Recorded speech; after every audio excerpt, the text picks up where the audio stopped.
بریم متوجهی؟ ببینیم. اینا جای قشنگیه خیلی داره.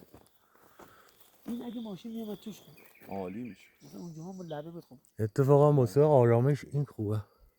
نه اون بالاییه بهتره به نظر من. حالا بیا ببین. بریم اونو ببینیم. اینم واسط میگم. اینو؟ آره. اوکی با طرفش؟ آره خواستی اینم خواستی اوکی. خب بیا بریم بالا. آره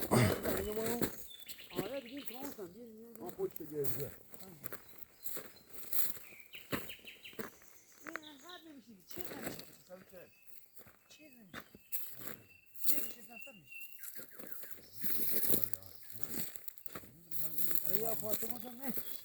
نه داره سطح تو زرگنده هم برمیداره. کجا؟ زرگنده الهیه. گیر الهیه اینجا هم داره میسازه. اون تازه میخوام شروع کنیم.